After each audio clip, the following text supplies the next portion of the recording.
எல்லை அசோகமித்திரன். வெயில் தழைய ஆரம்பித்த உடனேயே வழக்கம்போல பத்மநாபனுக்கு நிலைகொள்ளவில்லை. கேண்டீன் போயிட்டு வரலாமா என்று ராவ் கேட்டான். பத்மநாபன் 2 கைகளையும் தலைக்கு மேல் உயர்த்தி உடம்பை முறுக்கிக் கொண்டு சரி என்றான். ராவ் தன் கைகளிலிருந்த ஈயக்கம்பியையும் ஈயப்பற்று வைக்கும் மின்சார சால்டரிங் ஐரனையும் மேஜை மேல் உரிய இடங்களில் வைத்தான். அந்த அறையின் திரும்பின இடமெல்லாம் ஒலிபெருக்கி ஒலிப்பதிவு சாமான்களாய் கிடந்தன. எப்போதும் மூடியே இருக்கும் ஒரு ஜன்னல் விளிம்பில் ஒரு கட்டு தாள்களும் 2 புத்தகங்களும் தூசி படிந்து கிடந்தன. உன் புத்தகங்களை ரொம்ப நாளா தொடவில்லை போலிருக்கே என்றான் ராவ் அன்றைக்கு வெளியே வந்து கொண்டே. இந்த தடவை நான் பரீட்சைக்கு பணம் கட்டவில்லை என்றான் பத்மநாபன். ஐயையோ, இந்த வருஷத்திலையும் உனக்கு அடுத்த கிரேட் கிடைக்காதே என்று சொல்லி ராவ் வருத்தப்பட்டு கொண்டான். பத்மநாபன் அரைக்கதவை இழுத்து பூட்டினான். குழந்தையை அழைத்து கொண்டு அவனையே வரும்படி டாக்டர் கோபித்து கொண்டார் என்று அவன் மனைவி சொல்லியிருந்தாள். அவன் குழந்தைக்கு சிறுநீர் கழிக்கும் இடத்தில் ஒரு ஆபரேஷன் தேவைப்பட்டது. அத்துடன் 2 நாட்கள் முன்பு வந்திருந்த ஒரு கடிதமும் பத்மநாபனை அவ்வப்போது உறுத்தி கொண்டிருந்தது. காரியாலய கேண்டீனில் ஏற்கனவே ஜெயராமன், தாமு இருவரும் ஏதோ சாப்பிட்டு கொண்டிருந்தார்கள். ராவும் பத்மநாபனும் அவர்கள் பக்கத்தில் போய் உட்கார்ந்தார்கள். கேண்டீன் பையன் என்ன வேண்டுமென்று கேட்டான். என்ன இருக்கு? காஃபி. இதுக்கு கேள்வி என்ன வேண்டியிருக்கு? கொண்டு வா என்றான் ராவ். தாமு இது வேணுமா என்று அவன் சாப்பிட்டு கொண்டிருந்த ரொட்டி வில்லையை காண்பித்தான். ராவ் வேண்டாம் என்றான். பத்மநாபன் மட்டும் பாதி வில்லையை எடுத்து கொண்டான். காஃபி வந்தது. என்னப்பா அது ஒரே கருப்பா இருக்கு? ஓய் ஐயர், இது என்ன காஃபியா நீ தர என்றான் ராவ். இந்த காஃபி இவ்வளவுதான் என்றான் பத்மநாபன். அவனுக்கு ஒரு குதூகலம் வந்திருந்தது. கோவித்து கொண்டாலும் ராவ் காஃபியை நிதானமாக ருசித்து சாப்பிட்டான். பத்மநாபன் ஜெயராமனை பார்த்து கொண்டே இருந்தான். என்ன பத்து, என்னையே ஒரேடியாக பார்த்துருக்கே என்றான் ஜெயராமன். என்னன்னு கேட்குற அளவுக்கு வந்துடுறது என்றான் பத்மநாபன். கோவிச்சிக்காதேம்மா, உனக்கு 2 ரூபாய் தரணும் அதுதானே என்றான் ஜெயராமன். நானும் 2 தரணும் என்று தாமு ஒத்துக்கொண்டான். அப்புறம் நீ எவ்வளவு அப்பு என்று கேட்டான். என்ன, ஒரு 2 ரூபாய் இருக்கும் என்றான் பத்மநாபன். நம்ம 10 என்னைக்குமே அப்புதான், டவுனே கிடையாது என்றான் ஜெயராமன். ராவ் நேத்து சீட்டாட்டமா என்றான். உடனே அவர்களுடனே இருந்தாலும் ஒரு தனியனாகி போன மாதிரி இருந்தது. மற்ற மூவர் கண்களில் ஜொலித்த ஒரு ஒளி அவனிடம் இருக்கவில்லை. ராவ் நீ போ, நான் 10 நிமிஷத்திலே வந்துடுறேன் என்று சொல்லிக்கொண்டே பத்மநாபன் போய்விட்டான். ராவுடன் தாமு வந்தான். ராவ் சிகரெட் பற்ற வைத்து கொண்டான். தாமுவும் ஒன்று எடுத்துக்கொண்டான். அந்த திசையில் அவர்களை சங்கடப்படுத்துகிற மாதிரி எந்த ஆபீசரும் வரமாட்டார். ஒரு லோன் ஒன்று எழுதணும் என்றான் ராவ். இன்னும் எழுதி கொடுக்கலையா என்றான் தாமு. இல்லைப்பா, ஏதோ எழுதி பார்த்தேன், சரியாகவே வரல. இதெல்லாம் எழுதுறதுக்கு அவன்தான் மன்னன். யார சொல்ற?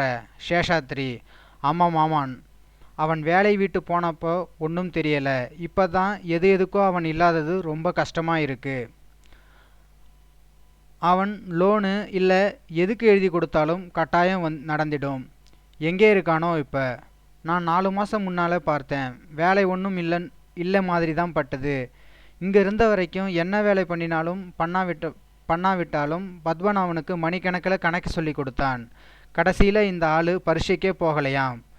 பத்மநாபன் வந்து சேர்ந்து கொண்டான். தாமும் பத்மநாபனை கேட்டான். இப்போ சேஷாத்ரி எங்கே இருக்கான்னு தெரியுமா? தெரியாதே. உனக்கும் அவனை பற்றி ஒன்றும் தகவல் கிடையாதா? இது சொன்னபோது பத்மநாபனுக்கு பையில் இருந்த கடிதம் சிறிது கனத்தது. இன்னைக்கு பேங்க் குவார்ட்டர்ஸ் தானே என்று தாமு கேட்டான்.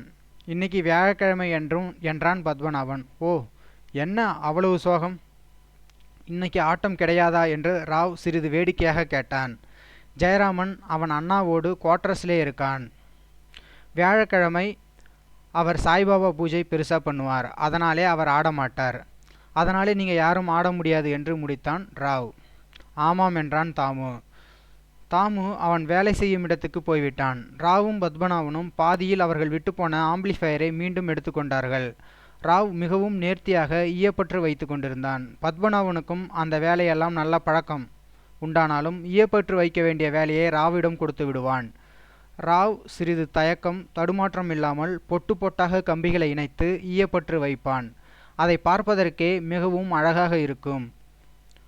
ஆம்ப்ளிஃபையர் வேலை முடிந்துவிட்டது. ஆனாலும் கையெழுத்து போட்டு வெளியே போக ரிஜிஸ்டரை இன்னும் 1/4 மணி நேரத்திற்கு அப்புறம்தான் கொண்டு வந்து வைப்பார்கள். ராவ் நாற்காலியில் சாய்ந்து கொண்டு ஒரு சிகரெட்டை பற்ற வைத்து கொண்டான். பத்மநாபன் அரைக்கதவை பாதி சாத்திவிட்டு தானும் ஒரு சிகரெட்டை எடுத்துக்கொண்டான். இருவரும் மௌனமாக உட்கார்ந்து கொண்டிருந்தார்கள். 1/4 மணி நேரத்திற்கு பிறகு இருவரும் அறையை பூட்டிவிட்டு கிளம்பினார்கள். பத்மநாபன் சைக்கிளை எடுத்துக்கொண்டு ராவுடன் பஸ் ஸ்டாண்ட் வரை வந்தான். பஸ் ஸ்டாண்ட் கலகலப்பாக இருந்தது. ராவ் போகும் பஸ் உடனே வரவில்லை. வேறு ஏதோ பஸ் தான் வந்தது. அதில் ஏற விரைந்தவர்களில் சிலர் பத்மநாபனின் சைக்கிளில் இடித்து கொண்டார்கள். பத்மநாபன் சைக்கிளை நடைபாதையில் ஏற்றி தள்ளி கொண்டு சிறிது ஒதுக்குப்புறமாக நின்றான். ராவ், நீ காத்திருக்க வேண்டாம்ப்பா. 6:02 பஸ்ஸை விட்டா எனக்கு அப்புறம் 6:30 மணிக்கு தான் என்றான். பரவாயில்லை என்றான் பத்மநாபன். உன் குழந்தைக்கு தேவலையா என்று ராவ் கேட்டான்.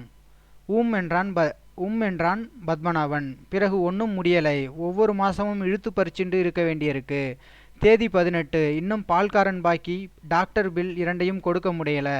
கடல் எண்ணெய் 3.25 ரூபாய் வித்தால் என்ன பண்ண முடியும்? ஒன்றும் பண்ண முடியல என்றான். ரொம்ப கஷ்டமாகத்தான் போயிடுது என்றான் ராவ்.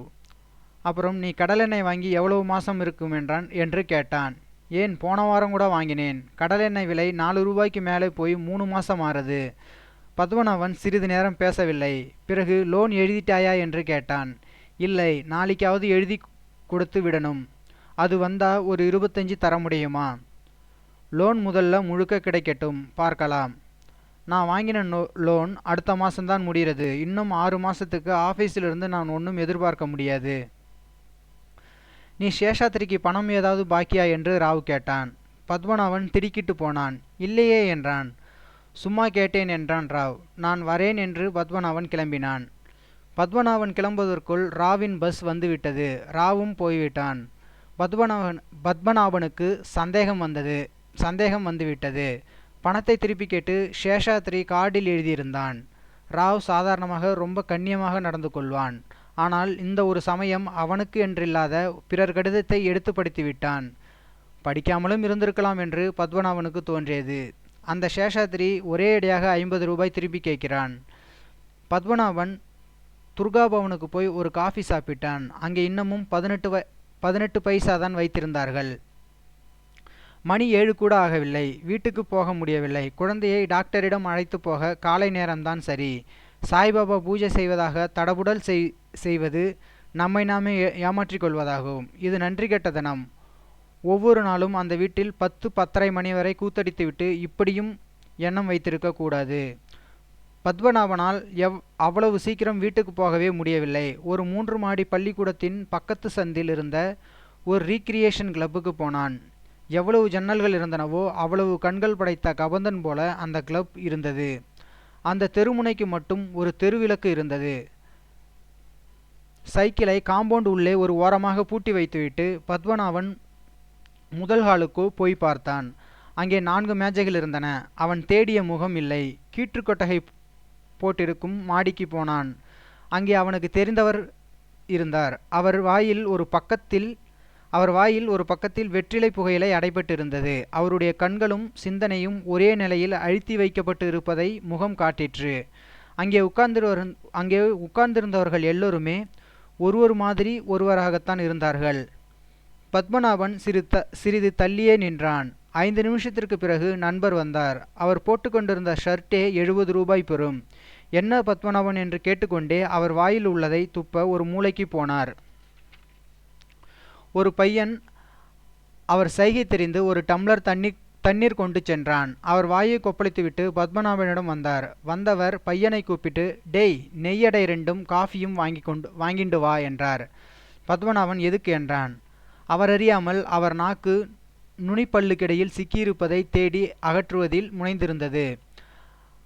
அவர், பத்மநாபன், இங்கே இப்போ மினிமமே ரொம்ப ஜாஸ்தி பண்ணிட்டாங்க என்றார். அப்படியா என்றான் பத்மநாபன். ஆமாம், இந்த முதல் தேதி வரை கீழ்கோடி டேபிள் பாயிண்ட்டுக்கு 1 ஆனாதான் 6 பைசா. இப்போ பாயிண்ட்டுக்கு 10 பைசா பண்ணிட்டாங்க. அதெல்லாம் பரவாயில்ல, நான் முன்னாலேயே சொல்லிடுறேன் பாரு. அந்த மார்த்தாண்டம் ரகுபதி, 2 பேரும் தான் உனக்கு முன்னாலேயே தெரியும். கொஞ்சம் இரு, இப்போ இடம் ஏதாவது காலி இருக்குமான்னு பார்த்துட்டு வரேன் என்று அவர் கீழே இறங்கி போனார். மேலே கீற்று கொட்டகையில் 2 மேஜைகள் தான் இருந்தன. அங்கே சீட்டாடி கொண்டிருந்தவர்கள் எல்லாமே பெரிய புள்ளிகள். கீழே இறங்கி போனவர் வந்துவிட்டார். ஏற்பாடு பண்ணிவிட்டேன். செக்ரட்டரி ரூமுக்கு போய் அவன்கிட்டே 20 ரூபாய் கொடுத்தால் டோக்கன்கள் தருவான் என்றார். சரி என்று பத்மநாபன் கீழே இறங்குவதற்கு இறந்தான். காஃபி வந்துடும், சாப்பிட்டுட்டு போ என்று அவர் சொன்னார். பத்மநாபன் அப்பா எப்படி இருக்கிறார் என்று கேட்டான். அப்படியேதான் இருக்கார். சொன்னா கேட்க மாட்டேன்கிறார். வெளியில் போய்விடுகிறார். ராத்திரியெல்லாம் மூச்சு விட முடியாதபடி திணறிண்டிருக்கார். ரொம்ப கஷ்டமாயிருக்கு. பத்மநாபன் தலையை ஆட்டினான். அவனுக்கு அவர் சொல்வது விளங்கவில்லை. அடை சாப்பிடுவதற்கு சௌகரியமாக பையன் ஸ்டூல், தண்ணீர் எல்லாம் கொண்டு வந்து கொடுத்தான். பத்மநாபன் சீக்கிரம் சாப்பிட்டுவிட்டு கீழே போனான். நண்பர் வீட்டுக்கு கிளம்பிவிட்டார். பத்மநாபனுக்கு 10 பைசா மேஜை முற்றிலும் தெரியாததல்ல. ஆனால் தாமு ஜெயராமன் கோஷ்டியுடன் விளையாடும்போது காலை நீட்டிக்கொள்ள முடிந்தது. சகஜமாக அவர்களிடமிருந்து சிகரெட் எடுத்துக்கொள்ள முடிந்தது. கையிலுள்ள பணம் முடிந்து போனால் கணக்கு சொல்லிக் கொள்ள முடிந்தது. இங்கு அதெல்லாம் முடியவில்லை. 10 மணி ஆனவுடன் கிளப் செக்ரட்டரி ஒவ்வொரு கதவாக மூடி தாளிட ஆரம்பித்து விட்டார். பத்தியகாலுக்கெல்லாம் எல்லா மேஜைகளும் களையத்தான் வேண்டியிருந்தன. பத்மநாபன் விருந்தாளி புத்தகத்திலே ஒரு கையெழுத்து போட்டுவிட்டு வர வேண்டியிருந்தது. அந்த இடத்தில் ஒரு நாள் ஆடினால் நிச்சயம் தோற்கத்தான் வேண்டும். தொடர்ந்து ஒரு வாரம் 10 நாட்கள் ஆடினால் சரிகட்டி விடலாம். அதற்கு பணப்புழக்கம் இருக்க வேண்டும். 25 ரூபாய் கட்டி அந்த கிளப்பின் அங்கத்தினராக சேர வேண்டும். 25 ரூபாய் இருந்தால் சேஷாத்திரிக்கு 20 ரூபாயாவது கொடுக்கலாம். சேஷாத்திரிக்கு என்று எடுத்து வைக்கும் பணம்தான் நிமிஷமாக எங்கேயோ போய்விடுகிறது. சேஷாத்திரி 3வது கடிதம் எழுதியிருந்தான். அந்த கடிதத்தை பையிலேயே வைத்து கொண்டு ஊர் பேர் தெரியாதவர்களிடம் 20 ரூபாய் சில்லறையாய் பங்கு போட்டு கொடுத்திருக்க வேண்டாம். வெளியே சைக்கிள் சப்தம் கேட்ட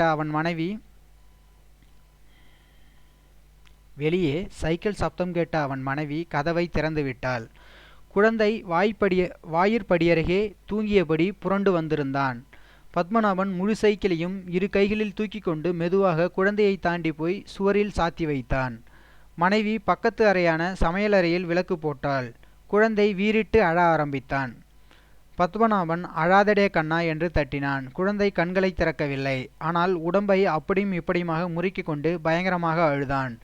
அவன் மனைவி அதை பார்த்தபடி அப்படியே நின்று கொண்டிருந்தாள். பத்மநாபன் மட்டும் அழாதேடா கண்ணா என்று சொல்லி சமாதானப்படுத்த பார்த்தான்.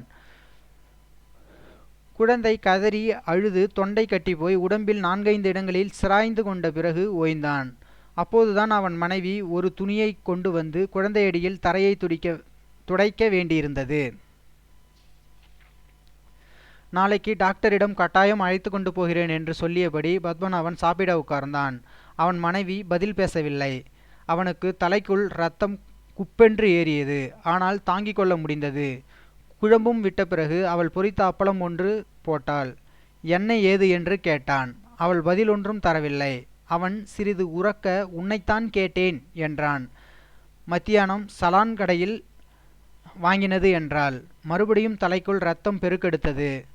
சலாம் கடைக்காரன் கடனுக்கு தருகிற சாக்கில் ஒவ்வொரு பண்டத்திற்கும் விலை நிறைய வைத்து தீட்டி விடுவான். அவன் சாப்பிட்டு முடிந்ததும் ஒரு கடிதத்தை மட்டும் அவனிடம் கொடுத்துவிட்டு ஒன்றும் பேசாமல் அவள் குழந்தையின் பக்கத்தில் படுத்து கொண்டு விட்டாள். அது சேஷாத்திரி எழுதிய இன்னொரு கடிதம். அவன் நேரிலேயே வீடு தேடி வந்து பத்மநாபனை பார்க்க முடியாததால் கடிதம் எழுதி கொடுத்துவிட்டு போயிருக்கிறான்.